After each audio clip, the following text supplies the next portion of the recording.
విత్తనాన్ని ఎంచుకున్న తర్వాత విత్తన శుద్ధి అనేది ఖచ్చితంగా చేసుకోవాలి. ఇక విత్తన శుద్ధి విషయానికి వస్తే గొడ్డుమొత్తు తెగులుని రాకుండా నివారించుకోవాలి అని అంటే ఇమిడాక్లోప్రిడ్ 3 ml 1 kg విత్తనానికి కలుపుకొని ఖచ్చితంగా మనము విత్తన శుద్ధి చేసుకోవాలి.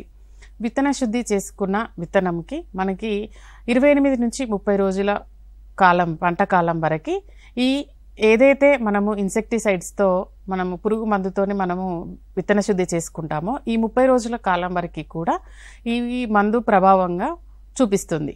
కాబట్టి ఖచ్చితంగా విత్తన శుద్ధి చేసుకోవాలి. నేను ఇందాక చెప్పాను 30 రోజుల పంట కాలంలో గనక ఈ గొడ్డుమొత్తు తెగులు ఆశిస్తే 100% పంట నష్టపోయే అవకాశం ఉంటుంది. కాబట్టి ఈ 30 రోజుల సమయంలో మనము గనక ఈ గొడ్డుమొత్తు తెగులు రాకుండా నివారించుకోవాలి అని అంటే ఇమిడాక్లోప్రిడ్తో ఖచ్చితంగా విత్తన శుద్ధిని చేసుకోవాలి.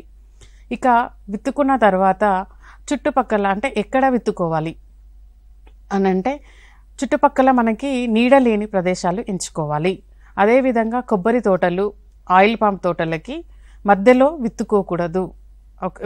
ఒక 200 మీటర్ల వ్యవధి ఉండేలాగా చూసుకోవాలి. ఆయిల్ పామ్ తోటలకి అదేవిధంగా కొబ్బరి తోటలకి దూరంగా వేసుకోవాలి కంది పంటని. కొంతమంది రైతు సోదరులు ఆయిల్ పామ్తో ఈ కంది పంటని కూడా వేసుకుంటున్నారు. అలా వేసుకోవడం వల్ల ఈ గొడ్డుమొత్తు తెగులు ఆశించే అవకాశం ఉంటుంది కనుక అలా వేసుకోవద్దు అనేసి చెప్పడం జరుగుతుంది.